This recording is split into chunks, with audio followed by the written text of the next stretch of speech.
লেখক সুপ্রিয় ভট্টাচার্যের মা। মা আজ আর আমাদের মধ্যে নেই। দেখতে দেখতে সেটা 1 বছর হয়ে গেল। আজ আমার মায়ের প্রথম বার্ষিকী। আমি আর পুরোহিত মশাই বার্ষিকীর অনুষ্ঠানটা যেখানে হবে সেখানে দাঁড়িয়ে কথা বলছিলাম। তুলিকা এসে বলল, নরসুন্দর রামু এসে গেছে, তুমি বসে পড়ো। আমি ততক্ষণে পুরোহিত মশাই আর রামুর চাটা করে দিই। বার্ষিকীর অনুষ্ঠানের জন্য কেনাকাটা যা করার আমি আর তুলিকা মিলে গত 2 দিন ধরে সব করে রেখেছি। আজ সকালে মায়ের প্রিয় দই আর লেডিকে নিয়ে এসেছি। পুরোহিত মশাইকে সেগুলো দেখিয়ে দিয়ে বললাম, আপনি সব গোছাতে লাগুন, আমি চুল দাড়ি কেটে আসছি বলে পুকুর পাড়ে এসে নরসুন্দর রামুর সামনে বসে ন্যাড়া করে দে বলে চোখ বন্ধ করে আমার জন্মদাত্রী, আমার শিক্ষাগুরুর, আমার জীবনে তার অবদানের কথাগুলো মনে পড়তে লাগলো। পরিবারে বাবা মা ছাড়া 3 ভাই 3 বোন ছিলাম আমরা। তখনকার সময়ের হিসেবে ভরা সংসার ছিল আমার মায়ের। এর মধ্যে ঠাকুরদার থেকে পাওয়া জমির ধান আসতো, সেগুলো মা নিজে হাতে সেদ্ধ করে শুকিয়ে গোলায় রেখে দিতেন প্রয়োজন মতো ভাঙিয়ে চাল করার জন্য। একটু অবসর পেলে মা বাড়িতেই মুড়ি খই ভেজে বড় বড় টিনের মধ্যে তুলে রাখতেন সকাল সন্ধ্যাতে টিফিনের জন্য। 2 গরুও ছিল। বাইরের 2 জন কাজের দিদিকে নিয়ে বাড়ির সব কাজকর্ম করতেন আমার মা নিজে। সারা বছরই বাড়িতে লোকজনের সমাগম লেগেই থাকতো। তখন আমরা সবাই ছোট, কেউ স্কুলে, কেউ সবে কলেজে ঢুকেছে। বাবা চাকরির সূত্রে বাইরে থাকেন। 2 সপ্তাহ 3 সপ্তাহ পর এসে 2-3 দিন থেকে আবার নিজের কর্মক্ষেত্রে চলে যেতেন। সংসার সামলাতেন আমার জন্মদাত্রী নিরক্ষর মা। অথচ রামায়ণ মহাভারত পুরাণ তার ঠোঁটস্থ ছিল। বাবা সন্তানদের পাশে থেকে দেখাশোনা করার খুব একটা সুযোগ না পেলেও মা কিন্তু তার প্রতিটা সন্তানকে স্নেহের পরশে এবং শাসনে মানুষ করতে সক্ষম হয়েছিলেন। কারণ বাড়িতে একটা পড়াশোনার পরিবেশ এমনিতেই ছিল ডিসিপ্লিন, যেটা বাবা তৈরি করেছিলেন। মার যেটা শিথিলতা ছিল সেটা বিকেলে ঘন্টা দেড়েকের জন্য খেলতে গেলে আপত্তি করতেন না। মা এত কিছু করতে পারতেন কারণ বাবাই ছিলেন মায়ের আসল শক্তি। 2 দিদির বিয়ে দিয়ে বাবা 56 বছর বয়সে কোনো চিকিৎসার সুযোগ না দিয়েই হঠাৎ স্ট্রোকে মারা গেলেন।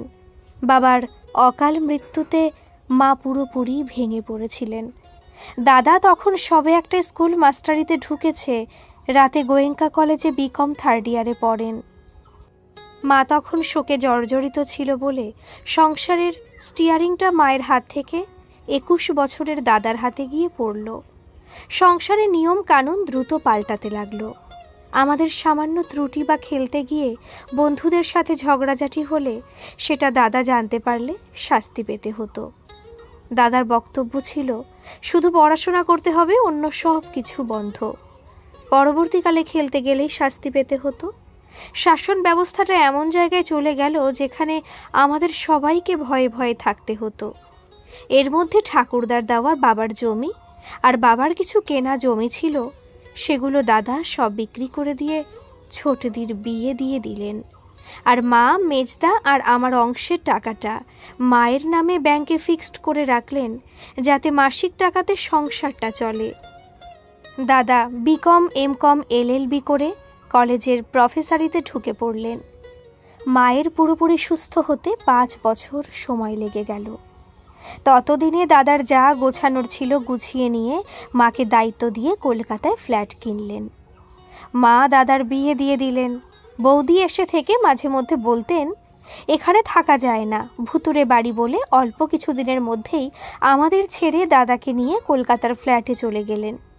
অবশ্য যাওয়ার আগে দাদা একটা অজুহাত দিয়ে বলেছিলেন তার কর্মস্থানে যেতে অসুবিধা হচ্ছে। মার কাছে থাকলাম আমি আর আমার মেজদা গ্র্যাজুয়েশন করে চাকরি খুঁজছেন, আর আমি শ্যামল বিকম 1st ইয়ারে পড়তে পড়তে একটা বিখ্যাত কনস্ট্রাকশন কোম্পানিতে অ্যাপ্রেন্টিস হিসাবে ঢুকে পড়লাম মাসিক 500 টাকাতে। সকাল 6টার মধ্যে কাজে বেরোতে হয়, বাড়ি ফিরতে ফিরতে সেই সন্ধে 7টা কিংবা 8টা। তারপর ফ্রেশ হয়ে খাওয়া দাওয়া করে পাঠ্য বই নিয়ে পড়তে পড়তেই ঘুমিয়ে পড়তাম। 2 দিন এরকম দেখার পর মা বললেন, এইভাবে না খেয়ে দৌড়োদৌড়ি করলে তোর শরীর স্বাস্থ্য ভেঙে যাবে, অসুস্থ হয়ে পড়বি। কাল থেকে আমি তোর রুটি আর তরকারি করে দেব, সঙ্গে রাখিস, সময় মতো খেয়ে নিস। এভাবেই অ্যাপ্রেন্টিস আর পড়াশোনা করতে করতে গ্র্যাজুয়েশনটা হয়ে গেল। 4 বছর পর কোম্পানির মালিক আমায় একদিন ডেকে বললেন, শ্যামল, এবার তুমি নিজে কিছু করো। বললাম, স্যার, নিজে করতে গেলে তো টাকার দরকার, আমার টাকা নেই। কোম্পানির মালিক সেদিন বলেছিলেন, তোমাকে আগে একটা লাইসেন্স করে দিই, তারপর তুমি কাজ করো, টাকা যা লাগবে আমি দেব, তুমি পেমেন্ট পেয়ে আমাকে ফেরত দিয়ে দিও। প্রথম কোম্পানির মালিকের পরিচিতিতে ছোট ছোট অনেকগুলো কাজ করেছিলাম। পেমেন্ট পেতে একটু দেরি হলেও যখন পেলাম সব একসঙ্গে করে মালিককে সব টাকাটাই ধরে দিয়েছিলাম। সেদিন কোম্পানির মালিক নিজের দেওয়া টাকাগুলো নিয়ে বাকি টাকাগুলো আমাকে ফেরত দিয়ে বলেছিলেন, জীবনে যেন তেনভাবে বড় হওয়াটাকে লক্ষ্য করো না, সততার সাথে ভালো কাজ করতে হবে, তাহলেই টিকে থাকবে, তা না হলে কিন্তু হারিয়ে যেতে হবে। ভালো কাজ করলে উপরে উঠতে দেরি হয় ঠিকই, তবে পড়ার সম্ভাবনা থাকে না। স্যারের কথাগুলো সেদিন মাথায় ঢুকিয়ে চলে এসেছিলাম। এরপর 1.5 বছর ধরে ছোট ছোট অনেক কাজ করেছি। যখনই প্রয়োজন হয়েছে তখনই স্যার আমাকে সাহায্য করেছেন। এর মধ্যে ব্যবসার প্রয়োজনে বাড়িতে BSNL এর ল্যান্ডলাইন ফোন নিয়েছিলাম। অনেকগুলো ইন্টারভিউ দিয়ে শেষে মেজদাও একটা চাকরি জুটিয়ে ফেলল। চাকরি পাওয়ার 7 মাসের মধ্যে মেজদা যাকে ভালোবাসত তাকে বিয়ে করে একদিন বাড়ি নিয়ে চলে এলো। সেদিন মা মেজদাকে বলেছিলেন, তোর পছন্দের কথা আমাকে বলতে পারতিস, আমি না হয় মেয়ের বাবার সাথে গিয়ে কথা বলতাম। প্রতিটা বাবা মায়ের একটা স্বপ্ন থাকে, যেটা তোরা এখন বুঝবি না, যেদিন বাবা মা হবি সেদিন বুঝবি। সময়ের সাথে মা আর মেজে বৌদি মিলে সংসারটা আবার সাজাচ্ছিলেন। বাদ সাধল মেজদার বদলি। মেজদা বদলি হয়ে যাওয়াতে মায়ের হাতে করে গড়া বড় সংসারটা ছোট হতে হতে একেবারে ছোট হয়ে গেল। আমি আর মা ছাড়া বাবার তৈরি দোতলা বাড়িটায় আর কেউ রইল না। একসময় সকাল সন্ধে গমগম করা বাড়িটায় এখন বাইরে থেকে দেখে বোঝাই যায় না বাড়িতে 2টো মানুষ বাস করে। সকালে বেরিয়ে সারাদিন সাইটের কাজ তদারকি করে অফিস ঘুরে বাড়ি ফিরতে ফিরতে সন্ধে হয়ে যায়। সারাদিন মায়ের খবর নিতেও পারি না। সেদিন রবিবার দুপুরে মা আমাকে খেতে দিয়ে বলতে লাগলেন, শ্যামল, তুই এবার একটা বিয়ে কর। হঠাৎ মার এই কথাতে খাওয়া থামিয়ে জিজ্ঞাসা করলাম, মা, তোমার শরীর ঠিক আছে তো? মা সে কথার উত্তর না দিয়ে বলতে লাগলেন, তুই তো সকালে বেরিয়ে যাস, কোন দিন দুপুরে ফিরিস, কোন দিন আবার ফিরিস না। আমার অবস্থাটা একবার বুঝতে পারছিস? সারাদিন এই এত বড় বাড়িটাতে থাকি কি করে? বড্ড একা লাগে রে। তুই একটা বিয়ে করলে তোর বউটার সাথে অন্তত 2টো কথা তো বলা যাবে। বললাম, মা, সে তুমি যাই বলো, বিয়ে আমি করতে পারবো না, কারণ বিয়ে করলেই তো এ বাড়ি ছেড়ে সবাই চলে যাচ্ছে। তুমি কি চাও তোমার 2 ছেলের মতো আমারও সেই পরিণতি হোক? মা মাছের মাথাটা আমার থালায় তুলে দিয়ে বললেন, তোর বাবা মারা যাওয়ার পর আমারও আর বাঁচার ইচ্ছা ছিল না, কিন্তু তখন যদি আমার সত্যি কিছু হয়ে যেত তাহলে তোর অবস্থাটা একবার কি হতো ভেবে দেখেছিস? তখন তোর 11 বছর বয়স, সবে ক্লাস 5-এ উঠেছিস।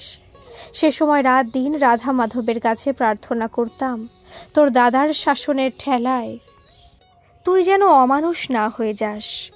আজ তোরা বড় হয়েছিস, রোজগার করছিস, নিজের ভালো মন্দ বুঝতে শিখেছিস। তোরও যদি মনে হয় এই বাড়ি ছেড়ে গেলে তুই ভালো থাকবি, তবে অবশ্যই যাবি। আমার জন্য চিন্তা করিস না। রাধা মাধবের কাছে আমার আর কিছু চাওয়ার নেই।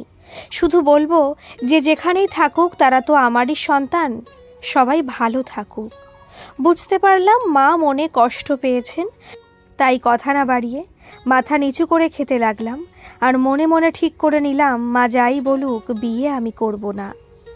2 দিনের মধ্যে একজন 40-45 বছরের কাজের মাসিকে খাওয়ার মাস মাইনে দিয়ে বাড়িতে কাজকর্ম আর মার সঙ্গে সন্ধে পর্যন্ত থাকার চুক্তিতে রেখে দিলাম। বাড়িতে ল্যান্ডলাইন ফোন নেওয়ার পর থেকে দাদা এবং স্কুলের দিদিমণি, আমার বড় দিদি মাঝে মধ্যেই ফোন করে মার সাথে কথা বলতেন। মা নিজে ডায়াল ঘুরিয়ে ফোন করতে পারতেন না বলে আমি বাড়ি থাকলে বলতেন, তোর দিদির নম্বরটা একটু ধরিয়ে দে তো। মাকে দিদির ফোনটা ধরিয়ে দিলে এ কথা সে কথার পর ঘুরে ফিরে আমার বিয়ের কথা, মেয়ে দেখার কথাই আসতো। বুঝতে পারতাম ষড়যন্ত্র চলছে, তাই কথা না বাড়িয়ে নিজের কাজে বেরিয়ে পড়তাম। মাঝে মা কাজের মাসির উপর দায়িত্ব দিয়ে 7 দিনের জন্য দিদির বাড়ি গিয়েছিলেন দিদির খোঁজ খবর নেওয়া 3টে মেয়ে দেখবেন বলে। ফিরে এসে বললেন, 2টো মেয়ে পছন্দ হয়েছে, এর মধ্যে তোকে একটাকে বিয়ে করতে হবে। এক কথায় বলে দিলাম, তুমি যদি আমাকে এইভাবে ব্ল্যাকমেল করো তাহলে কিন্তু আমি বাড়ি ছেড়ে চলে যাব। মা একটু হেসে সেদিন বলেছিলেন, সবাই বিয়ে করে এ বাড়ি ছেড়ে চলে গেছে, তুই বিয়ে না করেই চলে যাবি? কেন, তোর মেজদার যেমন ভালোবাসা ছিল তোরও কি আছে নাকি? না মা, ওসব ভালোবাসার সময় আমার ছিল না। ক্লাস 5-এ যখন পড়ি তখন বাবা মারা গেলেন, শুরু হলো দাদার শাসন। ওই শৈশবকাল থেকে শুরু হয়েছিল আমার স্ট্রাগল। চিন্তা করতাম আমি যেন এই পৃথিবীর বুকে অন্তত একটা পা রাখার জায়গা পাই, আর তোমার মুখে হাসি ফোটাতে পারি। এতদিনে আমি একটা পা রাখার জায়গা কোনো রকমে পেয়েছি, আর একটা পা রাখার জায়গা না পাওয়া পর্যন্ত অপেক্ষা করো, তারপর ভেবে চিনতে দেখা যাবে। মা আর কিছু না বলে বললেন, তুই তো বেরোবি, স্নান করে আয়, খেতে দিচ্ছি। মাঝে 7 মাস কেটে গেছে। সেদিন বৈশাখ মাসের ঝড় জলের দিন ছিল। অফিসে বিলের তাগাদা দিয়ে লেবার পেমেন্ট করে বাড়ি ফিরতে একটু দেরি হয়েছিল। সন্ধে অনেকক্ষণ আগে হয়ে গেছে। আধ ভেজা হয়ে বাড়িতে এসে দেখি সারা বাড়ি দরজা জানলা খোলা, আলো জ্বলছে না। ভাবলাম মা বোধহয় কোথাও গেছেন। সাইকেলটা বারান্দায় তুলে মার খোলা ঘরটায় ঢুকে আলো জ্বালিয়ে দেখি মা বিছানায় শুয়ে আছেন ঠিকই, কিন্তু মনে হচ্ছে কোনো সেন্স নেই। ভয়তে চিৎকার করে কেঁদে উঠে মাকে ধরে 2-1 বার নাড়া দেওয়ার পর মা চোখ মেলে তাকিয়ে বললেন, কাঁদছিস কেন, কি হয়েছে?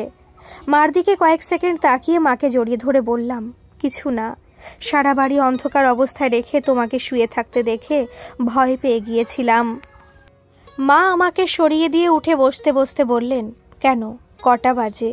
বলে মাথার পেছনে বাবার আমলের ঘড়িটার দিকে তাকিয়ে বললেন, সে কি রে, কেমন ঘুমিয়ে পড়েছিলাম, 7:30 বেজে গেছে।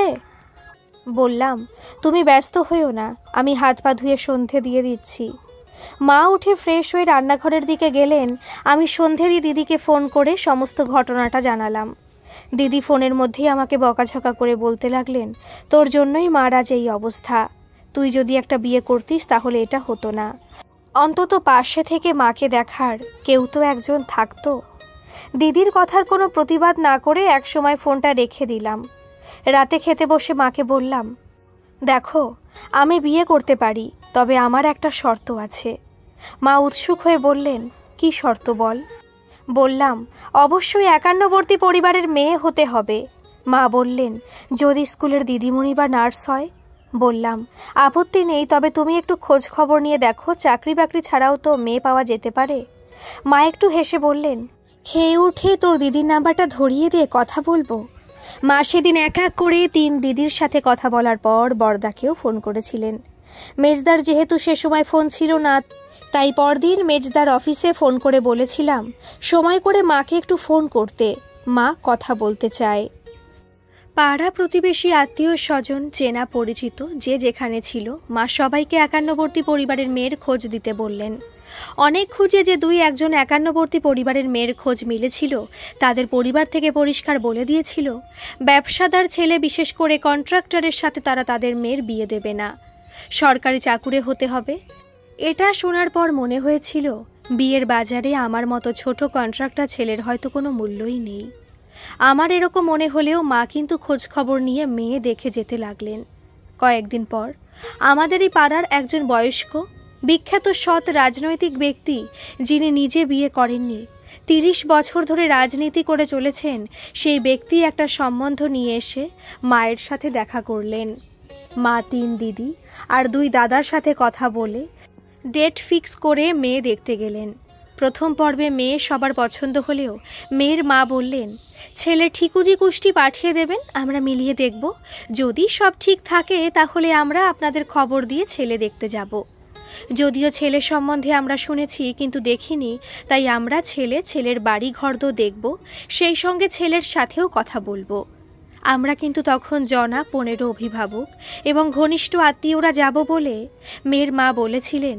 বুঝতেই পারছেন তো, 51বর্তী পরিবার, তাই আমাদের লোক সংখ্যাটা একটু বেশি।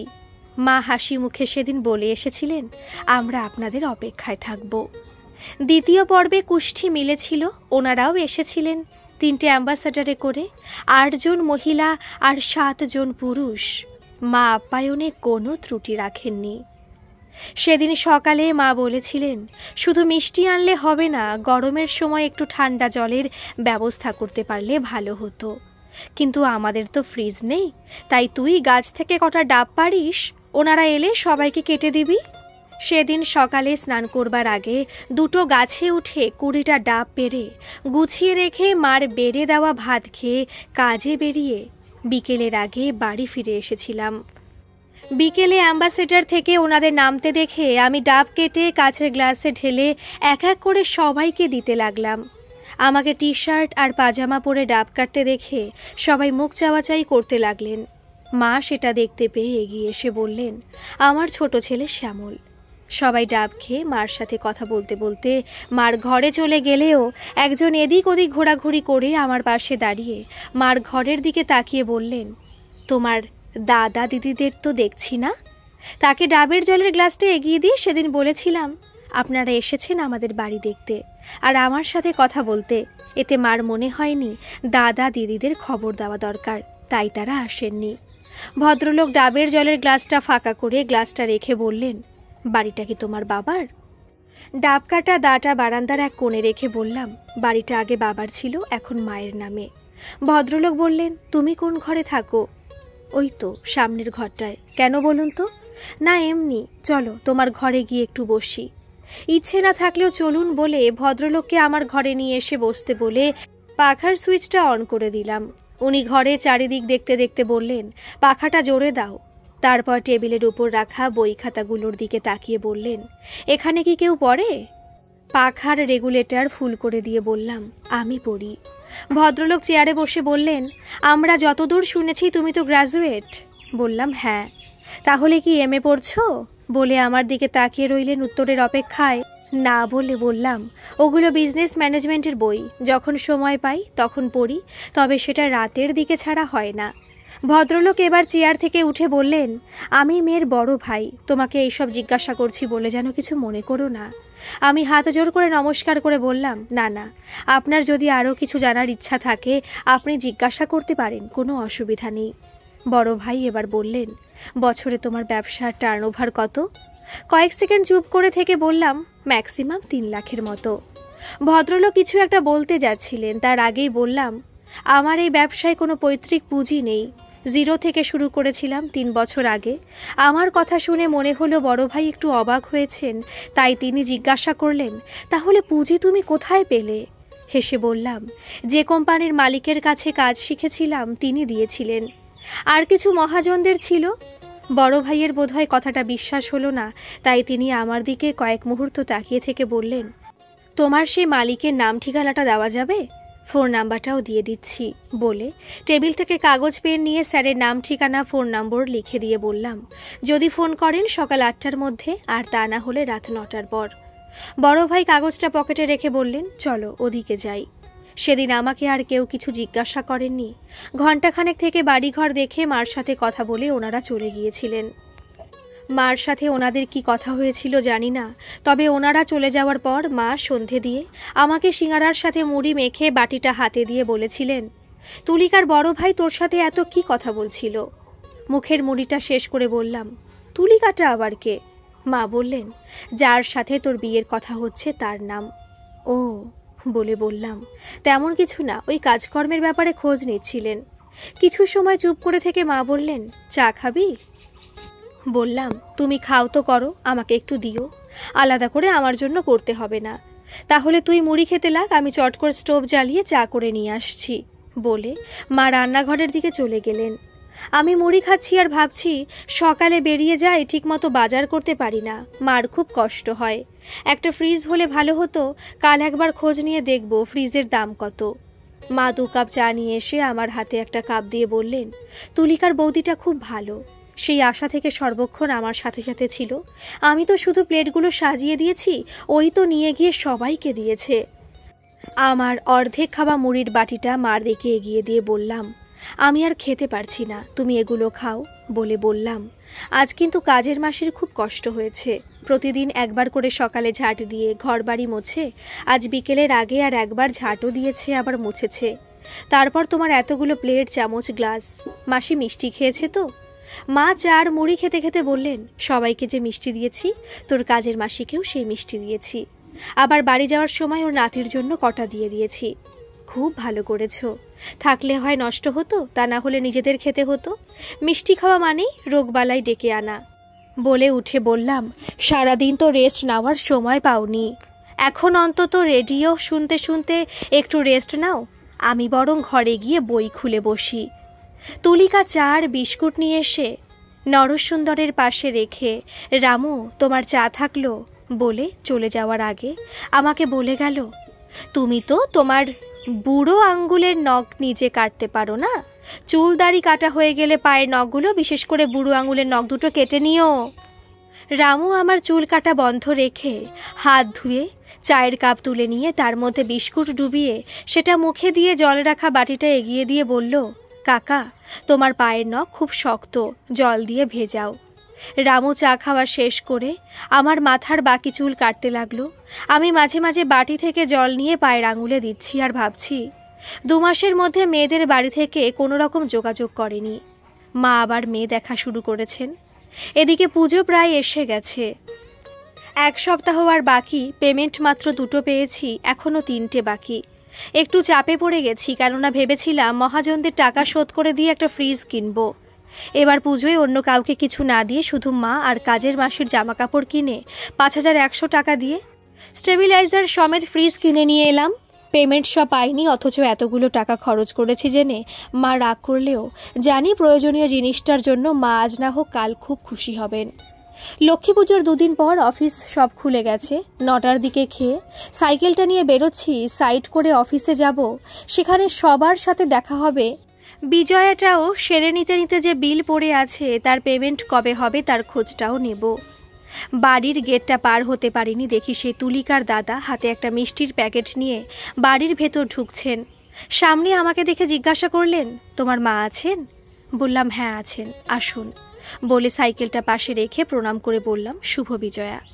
উনিও আমার বুকে জড়িয়ে ধরে কোলাকুলি করে বললেন, শুভ বিজয়া। ওনাকে নিয়ে এসে আমার ঘরে বসিয়ে রান্নাঘরে মার কাছে গিয়ে বললাম, তোমার সেই তুলিকার দাদা এসেছেন, কথা বলো। আমাকে কিন্তু আবার মিষ্টি আনতে বলো না, তাহলে ট্রেনটা চলে যাবে। মা নিরামিষ আলু পটল কুমড়ো তরকারি নাড়তে নাড়তে বললেন, গতকাল তো মিষ্টি এনেছিলিস, ফ্রিজে রাখা আছে, ডিমও আছে, তুই যা, ওনাকে একটু বসতে বল, আমি আসছি। ঘরে এসে দাদাকে বললাম, মা রান্নায় ব্যস্ত আছেন, আসছেন, আপনি একটু বসুন, আমি আর দেরি করতে পারছি না, ট্রেনটা মিস হয়ে যাবে। দাদা বললেন, না না ঠিক আছে, তুমি যাও, আমি তোমার মায়ের সাথেই কথা বলতে এসেছি। ঠিক আছে বলে বাইরে এসে সাইকেলটা নিয়ে বেরিয়ে পড়লাম। সন্ধ্যের পর বাড়িতে ফিরে সোজা মার ঘরে এসে দেখি মা আর মেজদা কথা বলছেন। কাঁধ থেকে সাইড ব্যাগটা মেঝের উপর রেখে প্রথমে মাকে, তারপর মেজদাকে প্রণাম করে বললাম, তুই কখন এসেছিস? বৌদিকে নিয়ে আসিসনি? মেজদা বললেন, বিজয়া করতে তোর বৌদি আর আমি বৌদির বাপের বাড়ি এসেছিলাম, সেখান থেকে দুপুরে খাওয়া দাওয়া করে আমি চলে এসেছি, তোর বৌদি কাল আসবে। বাহ, খুব ভালো, দাঁড়া হাত পা ধুয়ে দাদাকেও ফোন করে আসতে বলি। আমার কথার মাঝেই মেজদা বলল, কাকে ফোন করবি? দাদাকে? তারা তো বেড়াতে গেছে, কালী পুজোর আগের দিন ফিরবে। কেন, তোরা জানিস না? কথাটা শোনা মাত্র মার মুখের দিকে তাকিয়ে দেখি মা তখনও মেজদার মুখের দিকে তাকিয়ে আছেন। বুঝতে পারলাম বাড়িতে টেলিফোন থাকা সত্ত্বেও মাকে বিজয়ার প্রণাম না জানিয়ে চলে যাওয়াটায় হয়তো কষ্ট পেয়েছেন। তাই কথা ঘোরানোর জন্য বললাম, মেজদা তুই চা খেয়েছিস? মেজদা একবার আমার মুখের দিকে আর একবার মায়ের মুখের দিকে তাকিয়ে আস্তে আস্তে মাথা নেড়ে বলল, না। কয়েক সেকেন্ড চুপ করে থেকে মা বললেন, আমি ওকে চায়ের কথা বলেছিলাম, ওই বলল শ্যামল আসুক একসাথে খাবো।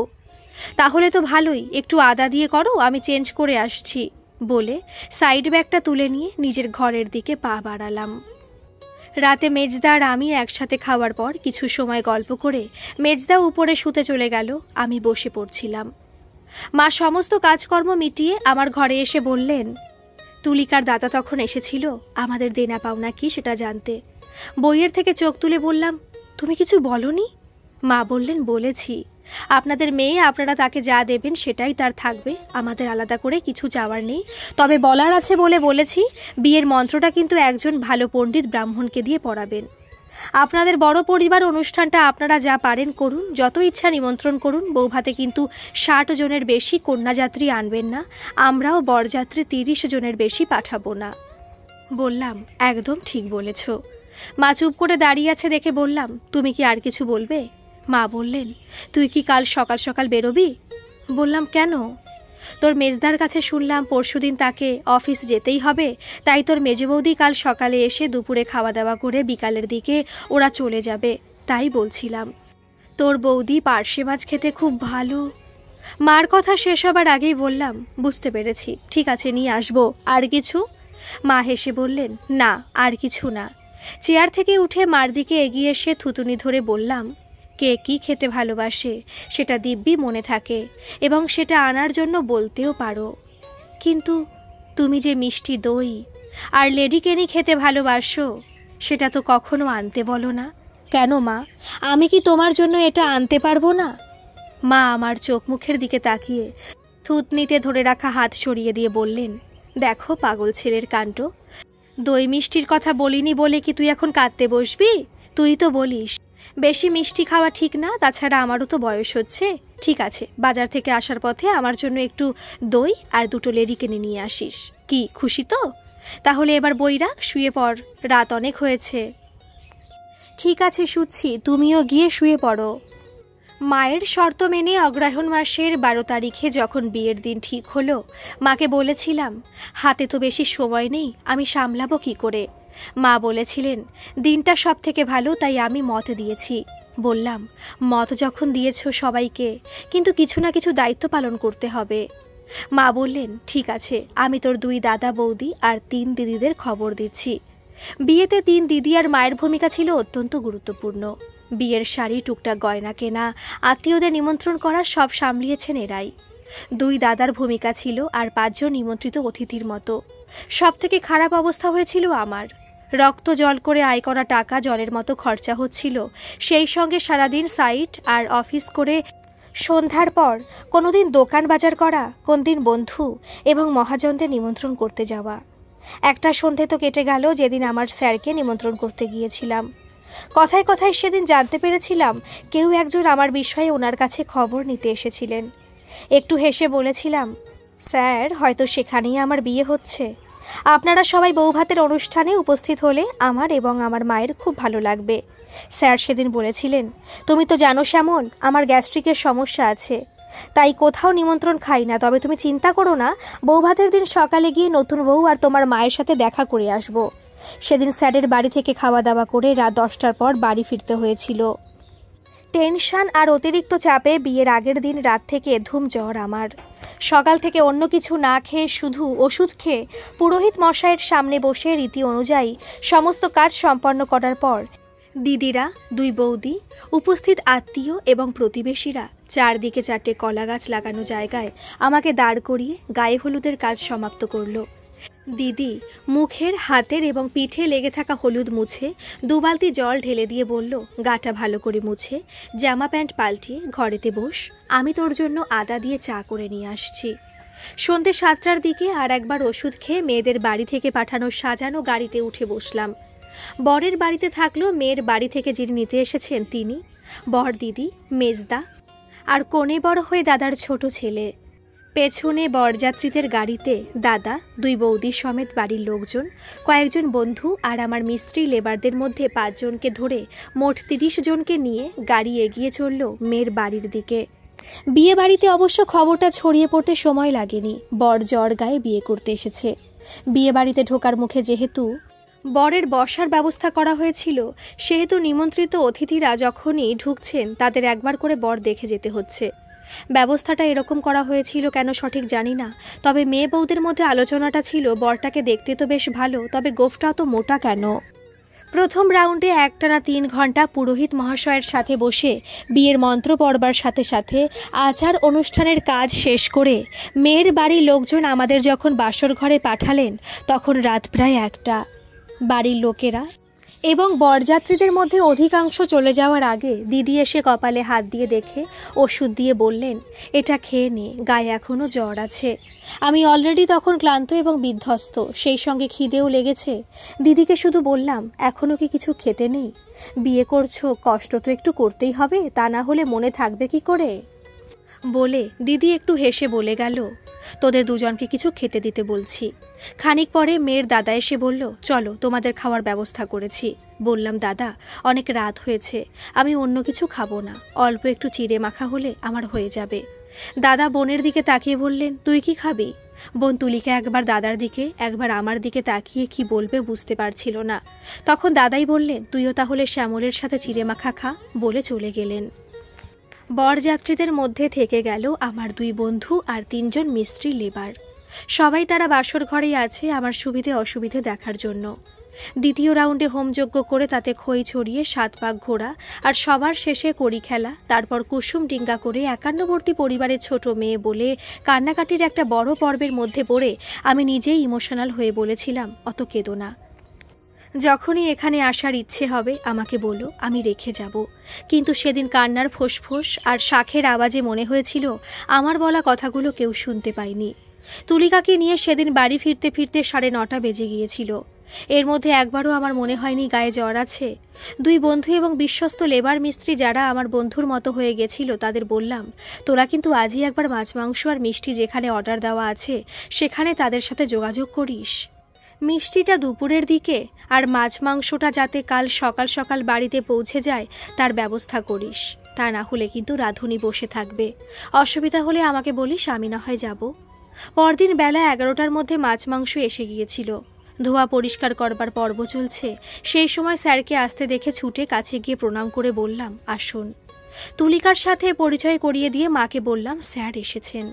তুলিকা ওনাকে প্রণাম করতে তুলিকার হাতে একটা সোনার চেন দিয়ে আশীর্বাদ করে বললেন, শ্যামল ছেলে ভালো হলেও সহজেই সবাইকে বিশ্বাস করে, তুমি ওর দিকে একটু নজর রেখো আর ওর চলার পথে সাহস জুগিও।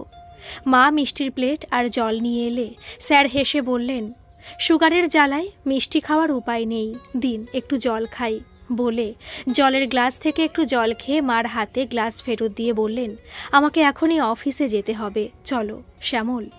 বলে গেট পর্যন্ত এসে আমাকে বললেন, সব কাজকর্ম ভালোভাবে মিটে গেলে বউকে নিয়ে একদিন আমাদের বাড়িতে যেও। বললাম, হ্যাঁ স্যার যাব।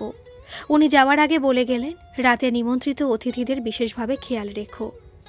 রাতে নিমন্ত্রিত অতিথিরা কন্যা যাত্রীরা খাওয়া দাওয়া করে চলে যাওয়ার পর আমরা খেয়ে যখন ঘরে ঢুকলাম তখন অগ্রহায়ণ মাসে রাতের ঘড়িতে 1:15। দরজাটা বন্ধ করে আনলা থেকে পায়জামা আর টি-শার্ট নিয়ে ওয়াশরুম যেতে যেতে বললাম, গহনা আর এত ভারী শাড়ি পরে ঘুমোতে তোমার অসুবিধা হবে, ইচ্ছে করলে চেঞ্জ করে নিতে পারো। ওয়াশরুম থেকে এসে দেখলাম তুলিকা তখনও বিছানার ওপর বসে আছে মাথা নিচু করে। আমি টেবিলে ঢেকে রাখা জলের গ্লাসটা থেকে অর্ধেক জল খেয়ে বিছানায় এসে তুলিকার দিকে তাকিয়ে তার মুখের নিচে হাত দিয়ে মুখটা উঁচু করতেই সে আমার দিকে তার বড় বড় চোখ দুটো মেলে তাকালো। দেখলাম চোখ দুটোতে জলে টলমল করছে। কাছে সরে গিয়ে বললাম, কি হয়েছে, কাঁদছো কেন? তুমি কি কোনো কারণে ভয় পাচ্ছ কিংবা অন্য কিছু? সে মাথা নাড়িয়ে না বলে খুব আস্তে করে বলল, এতদিন মায়ের পাশে শুয়ে ঘুমাতাম, তাই মার কথা খুব মনে হচ্ছে আর কেমন যেন একটা অস্বস্তি হচ্ছে। আমার জন্য কি? কথাটা বলে তার মুখের দিকে তাকিয়ে রইলাম। সে মাথা নেড়ে না বলে বলল, বুঝতে পারছি না, কিন্তু হচ্ছে। বললাম, খুব স্বাভাবিক, এটা হতেই পারে। নতুন জায়গা, সম্পূর্ণ অচেনা অজানা একটা পরিবেশ, এখানে মানিয়ে নিতে তোমার হয়তো কিছুটা সময় লাগবে। চিন্তা করো না, তোমার যত সময় লাগবে তুমি নাও। কথা দিচ্ছি, তোমার অনুমতি ছাড়া তোমাকে স্পর্শ করব না। তবে একটা কথা, আমি হয়তো বিয়েই করতাম না, শুধু মার চাপাচাপিতে করতে বাধ্য হয়েছি। এনিহাউ মা তোমাকে পছন্দ করেছিল বলেই হয়তো তোমার সাথে আমার বিয়ে হয়েছে। তাই তোমার কাছে আমার একটা অনুরোধ, মার কোনো কথা যদি তোমার কখনো খারাপ লাগে, মায়ের মুখের ওপর কিছু না বলে আমাকে বলো। দরকার হয় আমি মায়ের সাথে কথা বলবো। আমি চাই না মা কষ্ট পাক, আবার তুমিও কষ্ট পাও। 11 বছর বয়সে যখন আমার বাবা মারা গেলেন তখন শোকে তাপে আমার মা অসুস্থ হয়ে পড়েছিলেন। ছোট ছোট কারণে আমার দাদা আমাকে শাসন করতেন। অসহায় মানসিকভাবে ভেঙে পড়া আমার মা সব দেখতেন, কিন্তু কিছু করতে পারতেন না, বলতেও পারতেন না। লক্ষ্য করতাম আমার অসহায় মায়ের চোখ দুটোতে জলে ভরে যেত। আমি চাই না সাংসারিক কোনো কারণে আমার সেই মা কোনো কষ্ট পাক তার ছোট ছেলে আর তার ছোট বউয়ের কাছ থেকে, বলে মাথার বালিশ একটা তুলিকার দিকে এগিয়ে দিয়ে আর একটা আমি নিজে নিয়ে শুতে শুতে বললাম, আমার কথা শুনে তুমি এখন বুঝতে পারবে না, তবে এটুকু বলতে পারি আমার মা কিন্তু ভীষণ ভালো মানুষ, যেটা তুমি মিশতে মিশতে বুঝতে পারবে। অনিচ্ছাকৃত কোনো ভুল করে ফেললে মা কিন্তু কিছুই বলবেন না, কারণ মা জানেন ইচ্ছে করে বা ভুল করার জন্য কেউ ভুল করে না, ভুলটা হয়ে যায়। নতুন জায়গা, তোমার অসুবিধা হতে পারে, আলো জ্বলুক, তুমি শুয়ে পড়ো। পরদিন বারাসাত বিদ্যাধরী অফিসে শরৎখালের উপর 30 ফুটের একটা ব্রিজ তৈরি হবে, তার টেন্ডার অ্যাপ্লিকেশন জমা দেওয়ার লাস্ট ডেট ছিল। যদিও সেই লিস্টে আরও 35টা অন্যান্য কাজও ছিল, কিন্তু আমার ইন্টারেস্ট ছিল পার্টিকুলার ওই 30 ফুটের ব্রিজটার উপর। বিয়ের কাজে ব্যস্ত ছিলাম বলে অ্যাপ্লিকেশনটা আগে জমা দিতে পারিনি। আজ অ্যাপ্লিকেশন জমা দেব বলে কাগজপত্র গুছিয়ে 11টার দিকে বাড়ি থেকে বেরিয়ে বারাসাত অফিসে যখন পৌঁছলাম তখন প্রায় 12:30 বাজে। যখন স্যারের কোম্পানিতে কাজ করতাম তখন এই অফিসেরই 120 ফুটের একটা ব্রিজের কাজ করেছিলেন আমার স্যার। সেই কাজের সূত্রে প্রায়ই অফিসে আসতে হতো বলে কিছু অফিসার থেকে ছোট বড় স্টাফের সাথে আলাপ পরিচয় ছিল। অ্যাপ্লিকেশনের সাথে ক্রেডেনশিয়াল এবং আদার পেপার জমা দিয়ে সেই সব অফিসার এবং স্টাফদের সাথে দেখা করে জানতে চেয়েছিলাম, স্যার এই কাজে পার্টিসিপেট করছেন কি না, যদি করেন তাহলে আমি আমার অ্যাপ্লিকেশন উইথড্র করে নেব। তারা প্রায় সবাই বললেন, তোমার মাথা খারাপ, এত ছোট কাজে তোমার স্যার পার্টিসিপেট করেন না। নিশ্চিন্ত হয়ে তাদের বলে এলাম আমি এখন নিজে কাজ করছি। তারা বললেন, 2 দিন পর কিন্তু টেন্ডার ইস্যু, তুই দুপুরের দিকে চলে আসিস। 2 দিন পর অফিসে গেলাম জানতে আমার নামে টেন্ডার ইস্যু হয়েছে কিনা। যথারীতি বিকালের দিকে যাদের নামে টেন্ডার ইস্যু হয়েছে তাদের নামের লিস্ট টানিয়ে দেওয়ার পর দেখলাম ব্রিজের পার্টিসিপেটরদের মধ্যে আমার নামও আছে। সেদিন খুব খুশি হয়ে পরিচিত স্টাফদের সাথে দেখা করে বললাম আমার নামে পেপার ইস্যু হয়েছে। সেদিন তারা সবাই আমাকে কংগ্রাচুলেট করে বলেছিলেন, শুধু টেন্ডার পেপার ইস্যু হলেই হবে, 2 দিন পর তোকে টেন্ডার পেপারে রেড কোট করে জমা দিয়ে সবার মধ্যে থেকে কাজটাও নিতে হবে। বাড়ি গিয়ে ঠান্ডা মাথায় শিডিউল রেটটা ভালো করে দেখে রেড কোট করবি, যাতে কাজটা তুই পাস।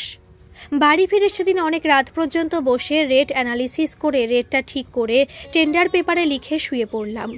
তুলিকা জিজ্ঞাসা করলো, কোনো ব্যাপার নেই, তুমি কি টেনশনে আছো? বললাম, বিয়ের পর প্রথম টেন্ডার ড্রপ করব, দেখি তোমার আমার ভাগ্যে কি হয়। নিজের উপরে কনফিডেন্স রাখো, বলে তুলিকা উল্টো দিকে ফিরে শুলো। পরদিন প্রথমে ব্যাংকে গিয়ে সিকিউরিটির স্বরূপ ব্যাংক ড্রাফট কেটে বাড়ি ফিরে টেন্ডার পেপারের সাথে অ্যাটাচড করে খামের মধ্যে ভরে গুছিয়ে রাখলাম। পরদিন 11টার মধ্যে বিদ্যাধরী অফিসে গিয়ে সেটা টেন্ডার বক্সে ড্রপ করে পরিচিত স্টাফদের মধ্যে একজনকে আমার বাড়ির ফোন নাম্বারটা দিয়ে বললাম, এই নামে যদি লোয়েস্ট হই তাহলে ফোন করে জানাবেন, মিষ্টি খাওয়াবো বলে যে সাইটে কাজ চলছে সেখানে 2 দিন ঠিক মতো নজর দিতে পারিনি বলে সেখানে যাওয়ার উদ্দেশ্যে বেরিয়ে পড়লাম। সন্ধ্যের মধ্যে বাড়ি ফিরে মাকে বললাম, কেউ ফোন করেছিল? মা না বলে বললেন, তুলিকার দাদা বেলার দিকে এসে বলে গেছে কাল অষ্টমঙ্গলার ফিরুনিতে যাওয়ার জন্য। ওনার স্ত্রী মানে তুলিকার বৌদি এসে তোদের নিয়ে যাবে সকালের দিকেই, রেডি হয়ে থাকিস। ঘরে এসে দেখি তুলিকা গিফটে পাওয়া শাড়ি এবং অন্যান্য জিনিসগুলোর মধ্যে বেছে বেছে কিছু শাড়ি এবং আমাদের ব্যবহারে লাগতে পারে এমন কিছু জিনিসপত্র আলমারিতে রেখে বাকি বেশ কিছু কাপ প্লেটের সেট, কাচের বাটি, গ্লাসের সেট আর কটা শাড়ি আলাদা করে রেখে দিচ্ছে। আমাকে দেখে বলল, এগুলো কি করি বলো তো, সব প্রায় একই রকম জিনিস এক সেট করে রেখে দিয়েছি, বাকিগুলো কি কাউকে দিয়ে দেব? বললাম, একটা ভালো দেখে শাড়ি, একটা কাপ প্লেটের সেট কাজের মাসিকে দিও, বাকিগুলো রেখে দাও, যখন যার লাগবে তাকে দিয়ে দিও, তবে শাড়িগুলো এমন কাউকে দিও যার শাড়ির দরকার। বলে বললাম, মা বলছিলেন কাল সকালে নাকি তোমার বাড়ি থেকে আমাদের নিতে আসবে। তুলিকা বলল, হ্যাঁ, অষ্টমঙ্গলার ফিরনিতে যেতে হয়। বললাম, তাহলে আমাদের তো কিছু নিয়ে যেতে হবে। আমরা আর কি নিয়ে যাব, তুমি কাল সকালে গিয়ে 1 হাঁড়ি রসগোল্লা আর দই নিয়ে এসো, ওতেই হবে। বলে তুলিকা বলল, তবু একবার মার কাছে জিজ্ঞাসা করে নেব। কিছুক্ষণ আগে তুলিকা চা করে দিয়ে নিজের ঘরে গিয়ে ব্যাগ গোছাচ্ছে অষ্টমঙ্গলায় যেতে হবে বলে। আমি মার ঘরে বসে চা খেতে খেতে মায়ের সাথে কথা বলছিলাম আর ফোনের অপেক্ষা করছিলাম। প্রায় 8টা বাজতে যায় মা বললেন যদি ফোন আসার হতো তাহলে অনেক আগেই আসতো। এখন আর কোনো সরকারি অফিস খোলা থাকে? বললাম, মা, বিদ্যাধরী এমন একটা অফিস যেখানে কাজ শুরুই হয় বিকেল থেকে। মা বললেন, তাহলে তুই অপেক্ষা কর, 8টা বাজে, এখন রেডিওতে নাটক হবে, বলে রেডিওটা খুলে দিলেন। নাটক শুরু হয়েছে, মা শুনছেন। আমি তখন ভাবছি, এখনও যখন ফোন এলো না তখন নিশ্চয়ই কাজটা হাতছাড়া হয়ে গেছে। হিসেব যা কষেছিলাম তাতে 100% কাজটা পাওয়া উচিত ছিল। কি আর করা যাবে, সব সময় হিসেব তো নাও মিলতে পারে। হয়তো কোথাও ভুল হয়ে গেছে। কাজটা পাওয়ার খুব দরকার ছিল কিছু মানুষকে জবাব দেওয়ার জন্য। ঠিক আছে, পরের বারে আরও ভালো করে হিসেব কষে রেট দিতে হবে। এই সব ভাবতে ভাবতে মনের অজান্তে চোখটা দেওয়াল ঘড়ির দিকে পড়তেই দেখি 8টা 20। টেলিফোনটার দিকে তাকিয়ে চেয়ার থেকে উঠে, মা, আমি ও ঘরে যাচ্ছি, 2 দিন থাকবো না, খরচপাতিগুলো লিখে না রাখলে পরে ভুলে যাব, বলে মার দিকে তাকিয়ে দেখি মা চোখ বন্ধ করে নাটক শুনছেন। মনে হলো ঘুমিয়ে পড়েছেন। মাকে আর কিছু না বলে সন্তর্পণে মায়ের ঘরে চৌকাঠ সবে বেরিয়েছি, ফোনটা বেজে উঠল। মুহূর্তের মধ্যে ফিরে ফোনটা তুলে নিয়ে বললাম, হ্যালো, কে বলছেন? ও প্রান্ত থেকে একজন ভদ্রলোক শুধু বললেন, কে শ্যামল? বললাম, হ্যাঁ বলছি। এবার ভদ্রলোক বললেন, সাহেবের ঘরে মিটিং ছিল বলে টেন্ডার খুলতে দেরি হয়েছে। এই সবে কম্পারেটিভ স্টেটমেন্ট তৈরি হয়েছে, তাতে দেখা যাচ্ছে তুই কাজটা পেয়েছিস। নিজের অজান্তে মুখে হাসি ফুটে উঠল। ভেতরে ভেতরে খুব খুশি হয়ে বললাম, দাদা, খবরটা দেওয়ার জন্য আপনাকে অনেক অনেক ধন্যবাদ। বলেই বললাম, তাহলে কাল কি সেকেন্ড হাফে একবার অফিসে যাব? ভদ্রলোক বললেন, কাল এসে কি করবি, তুই বরং 5-6 দিন পর আয়। কাগজপত্র গুছিয়ে ওয়ার্ক অর্ডার দিতে দিতে মনে তো হয় 15 সময় লাগবে। যাই হোক, তুই কিন্তু মিষ্টির কথাটা ভুলিস না। বললাম, না দাদা, সামনের সপ্তাহে গিয়ে আপনার সাথে দেখা করব। ভদ্রলোক বললেন, ঠিক আছে, তাহলে রাখছি, এখনও বাড়ি যেতে পারিনি। সাহেবের ঘর থেকে বেরিয়ে তোকে ফোনটা করলাম, এবার বাড়ি যাব, বলে ফোনটা রেখে দিলেন। আমিও ফোনটা রেখে মার দিকে তাকাতেই দেখলাম মা আমার দিকে তাকিয়ে আছেন। জিজ্ঞাসা করলাম, কিছু বলবে? তোকে তো আগে কখনো একটা কাজ নিয়ে এত টেনশন করতে দেখিনি, হঠাৎ এই কাজটার জন্য কেন? মা রেডিওতে নাটক হয়ে চলেছে, আমি তার মধ্যে বললাম, এই কাজটার মতোই স্যারের একটা অনেক বড় কাজ করার জন্য ওই অফিসে বিভিন্ন কারণে আমাকে 7 মাস ধরে যেতে হয়েছিল। তখনও কোনো কন্ট্রাক্টর থেকে শুরু করে অফিসের স্টাফেরা পর্যন্ত কেউ আমাকে চেয়ারে বসতে দিত না। বলতো, তুই হচ্ছিস একজন কন্ট্রাক্টরের অধীনে কর্মচারী, তোর চেয়ারে বসার দরকার নেই। কি করতে এসেছিস বল, কাজটা মেটা, চলে যা। কাজটা এই জন্যই আমার পাওয়ার খুব দরকার ছিল। যারা দিনের পর দিন আমাকে অপমান করত, এই কাজের কারণেই তারাই আমাকে এখন চেয়ার এগিয়ে দেবে বসার জন্য। মা বললেন, যা, তুই ও ঘরে গিয়ে দেখ, তুলিকার যদি সব গোছানো হয়ে গিয়ে থাকে তাহলে ওকেও খবরটা দে।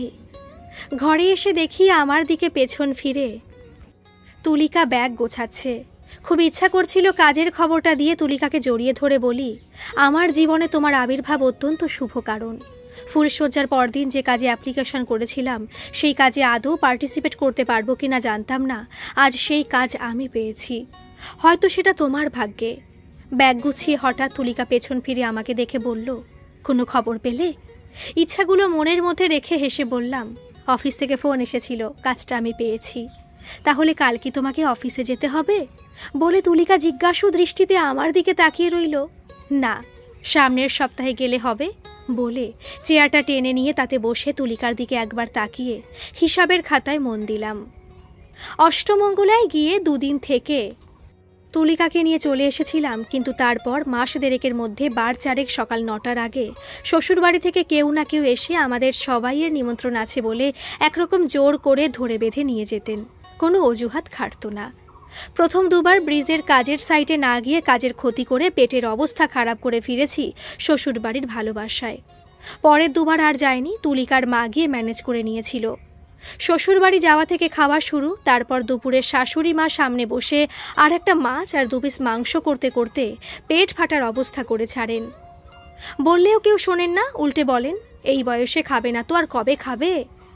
অনেকবার তাদের বলেছি আমি এত খেতে পারি না, অভ্যেস নেই, কিন্তু কেন খেতে পারি না, কেন অভ্যেস নেই, সেটা যেমন শ্বশুরবাড়ির কাউকে বলতে পারি না, তেমনি বলতে পারি না তুলিকাকেও। যখন বয়স বাড়ছিল তখন ভালোই খেতে পারতাম। দাদা আলাদা হয়ে চলে গেল। মা অতি কষ্টে ব্যাংক থেকে পাওয়া ইন্টারেস্টের টাকায় কোনো রকমের সংসার আর পড়াশোনার খরচটা চালাতেন। খাবারটা ছিল তখন পেট ভরানো, ভুরি ভোজ না। ভুল বললাম, ভুরি ভোজ অবশ্যই তখন আমাদের হতো, তবে সেটা একটু অন্যরকম। মাঝে মধ্যে মা একটা ডিম রান্না করে দুই ভাইকে হাফ হাফ করে দুটো আলুর সাথে দিতেন। সেদিনই আমাদের দুই ভাইয়ের সেটাই ছিল ভুরি ভোজ। আসলে তুলিকা বাড়ির ছোট মেয়ে ছিল বলে বাড়ির সবাই যেমন তাকে ভালোবাসত, তেমনি ভালোবাসত পাড়ার প্রায় প্রত্যেকটি মানুষ। হয়তো সেই কারণেই ছোট জামাই হিসেবে শ্বশুরবাড়ির মানুষগুলো আমাকে যেমন পছন্দ করতেন তেমনি ভালোবাসতেন। দেখতে দেখতে 3 মাস কেটে গেছে। ব্রিজের কংক্রিটের কাজ শেষ করেছি, এখন দুই সাইডে কানেক্টিং অ্যাপ্রোচ রোডের কাজটা চলছে, সেটাও আশা করছি 20-25 দিনের মধ্যে কমপ্লিট হয়ে যাবে। এর মধ্যে 2টো পেমেন্ট হয়ে গেছে। অ্যাপ্রোচ রোড কমপ্লিট হয়ে গেলে ফাইনাল পেমেন্টও হয়ে যাবে। কাজটা নিয়ে এখন আর আমার কোনো টেনশন নেই বলে নতুন 2টো রাস্তার কাজ ধরেছি, তবে সাইট একটু দূরে আর 2 দিকে। হয়তো কয়েকদিনের মধ্যে ওয়ার্ক অর্ডার পেয়ে যাব। একসঙ্গে 2টো কাজের সাইট যেমন করতে পারতাম না, তেমনি অফিসের কাজ মিটিয়ে 2টো সাইট করতে খুবই অসুবিধা হতো।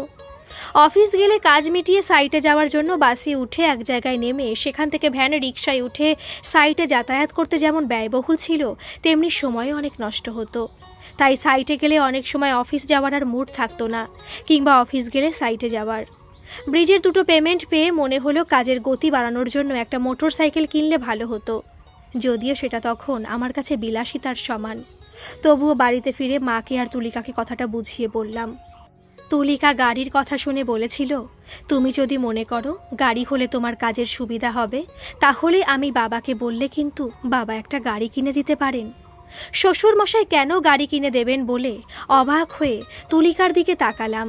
তুলিকা তখন খুব ক্যাজুয়ালি বলল, তোমরা তো বিয়ের সময় কিছু নাওনি, এখন যখন গাড়ির একটা দরকার তখন বাবাকে বললেই বাবা দিয়ে দেবেন। না তুলিকা, বিয়ের সময় কিছু নিইনি বলে এখন যেটা লাগবে সেটা শ্বশুর মশাইয়ের কাছ থেকে নেব, এটা একদমই ঠিক না বলে বললাম, দেখো তুমি আমাকে ভুল বুঝো না। এখন তুমি তোমার বাবাকে মোটর সাইকেলের কথা বললে তিনি আমাদেরকে ভুল বুঝতে পারেন। তাছাড়া তুমি বলবেই বা কেন, আমার উপর তোমার ভরসা নেই? তুলিকা সাথে সাথে বলল, না না, আমি সেরকম কিছু ভেবে বলিনি, আমি এমনি বলছিলাম বলে কথা ঘুরিয়ে বলল, তাহলে নিয়ে নাও।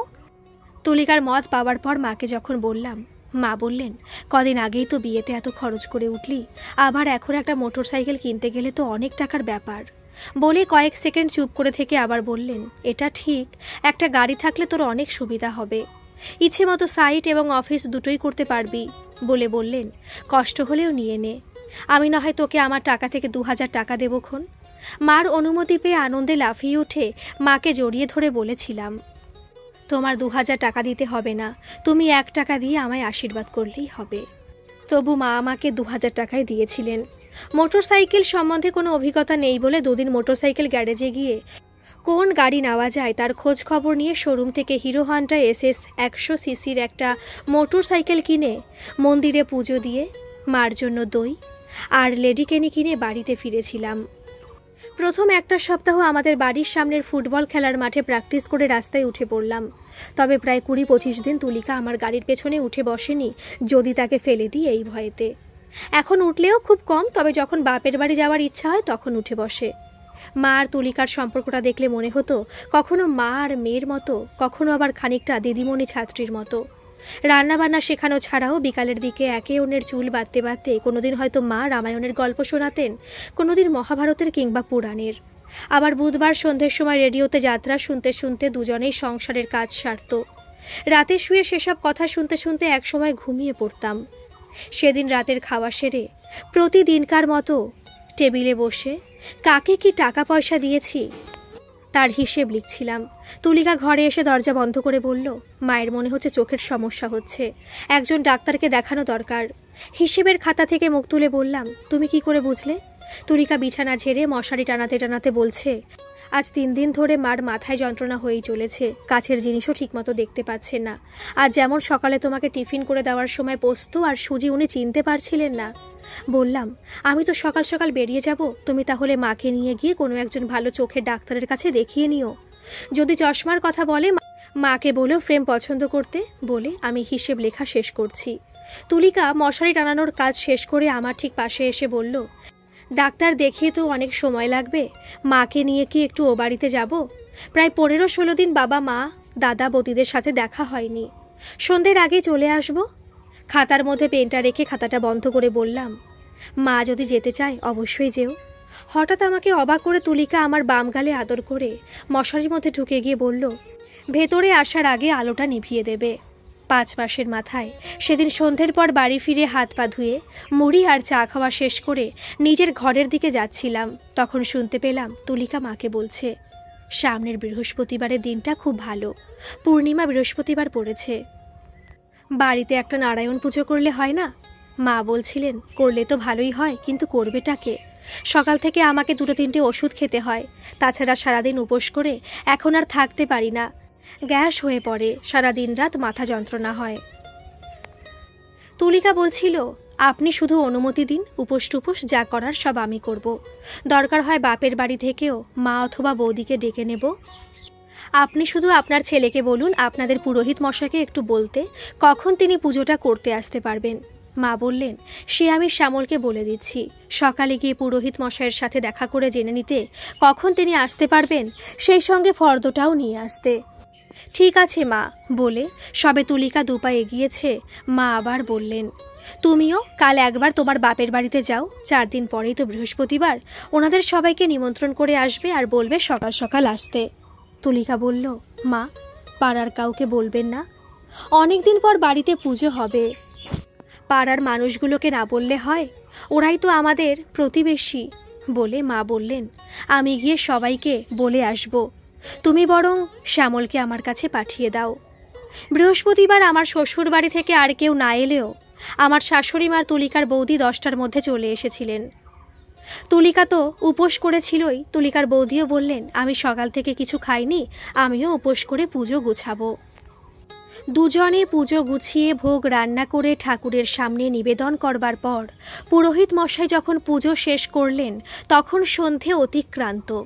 প্রতিবেশীরাও এসেছিলেন, সবাইকে প্রসাদ দেওয়ার পর্ব যখন শেষ হলো তখন প্রায় রাত 8টা। বৌদি উপোস করেছিলেন বলে কিছু না খাইয়ে মা যেতে দেননি, তাই মায়ের অনুরোধে সেদিন বৌদি আর শাশুড়ি মা থেকে গেলেন। যেহেতু দুটো মানুষ উপোস করেছিল তাই রাতের খাওয়া তাড়াতাড়ি খেয়ে বৌদি শুলেন মার সাথে আর শাশুড়ি মা শুলেন তুলিকার সাথে। আমি উপরে গিয়ে মেজদার বন্ধ ঘরটায় মশারি টানিয়ে শুয়ে পড়লাম। আজকের পর্ব এই পর্যন্তই থাক, পরবর্তী পর্ব কাল দুপুর 2টোয় আপলোড করব। গল্পটি আপনাদের কেমন লাগছে অবশ্যই কমেন্ট করে জানাবেন, আর ভালো লাগলে অবশ্যই একটা সাবস্ক্রাইব করে আমার পাশে থাকবেন। ধন্যবাদ।